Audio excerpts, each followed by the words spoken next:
Hi YouTube, it's Kathy, and this is my weekly entertainment wrap-up for January 7th through 13th. This week I read 4 books, I watched 2 shows, and I listened to 1 book. First this week I finished Read Responsibly by Bill Barnes and Jean Abum. This is a bind-up of unshelved comics, which follows people who work for and patronize the Mallville Library. If you have ever been to a library or worked a customer service job, these characters will seem very familiar to you. I read these strips in the elevator at work and occasionally just need to read a whole book of them. Next, I finished The Whole Art of Detection by Litsy. I picked this up for Sherlock Holmes Reading Month. And because I've adored everything else I've read by this author. This short story collection has several mysteries to be solved by Holmes as Watson waxes poetic, and it felt authentic to the time for which it was written. The sun is doing all sorts of things today. Many of the quirks of the characters are played with, and a few of the stories are told in the format of Sherlock's journal. Some of the more intriguing tales were drafts that for one reason or another would not make it into the Strand. If you enjoy the character that Sir Arthur Conan Doyle did not want to be remembered for, this collection is for you. Next, I read The Girl in 6E by A.R. Tor. This is about a cam girl with murderous tendencies, so it is filthy as well as gory. Basically, our main character has locked herself in her apartment and has not had physical contact with another person for the last 3 years because she's afraid that she will murder them.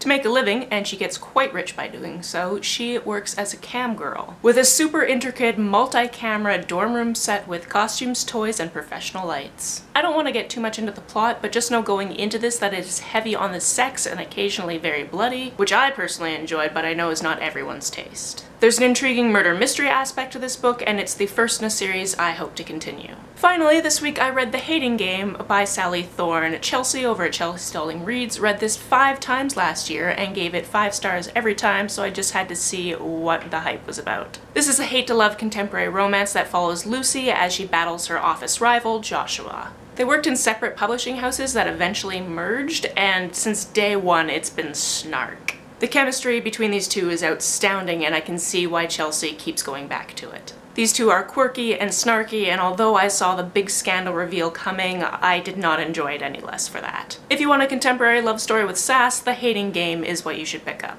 After weeks of holidays and sickness, I finally got to hang out with my best friend again and watch a couple of episodes of Riverdale. We are in season 2 and watched episodes 7 and 8, and there is a ton going on, which is not surprising given the vast cast of this production. At the end of episode 8, we are left with 2 heartbroken folk who look like they may make the huge mistake of consoling each other, which I'm sure their best friends would never find out about ever. These teens have a lot of feelings, and some of them are being jerks about it. And I'd like to mention, but not get into, predatory Cheryl Blossom. She's extremely messed up and needs some kind of help. This week I watched the 3rd season of Sherlock, including 1 episode I'd never seen before, the Christmas special. Here's the thing, the Christmas special, as far as I know, came out just before season 4, which I watched on the BBC website. When it was added to Netflix, I assumed the Christmas special would be at the beginning of season 4.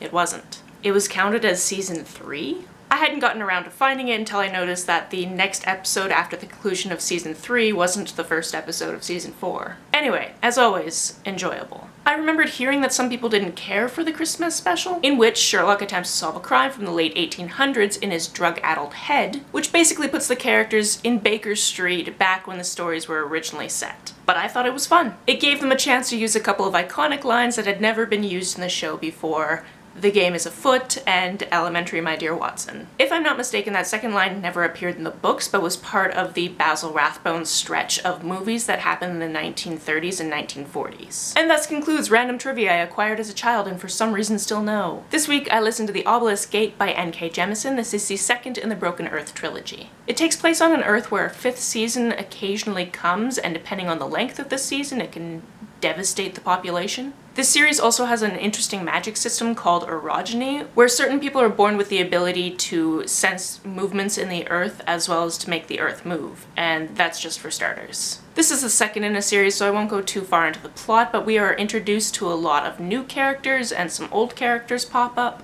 So keeping up with names can be a little bit of a stretch at times. Although I enjoyed listening to this book, I found my mind wandering, and I honestly think that's because I was tired this week, but nonetheless it affected my listening experience. I do plan to pick up the 3rd book, but it appears that my library doesn't have access to the audiobook yet, so I guess I'm going to have to wait. I I haven't actually seen most of the names on paper as of yet, and can only assume it would take my brain a little while to transfer from listening to reading. So I would prefer to listen. That's it for this week. If you've read, watched, or listened to any of these, let me know about it down in the comments below. On the way down to the comments, if you hit that subscribe button, that would be very nice of you. You can like and share this as you see fit, and I will see you next time. Bye!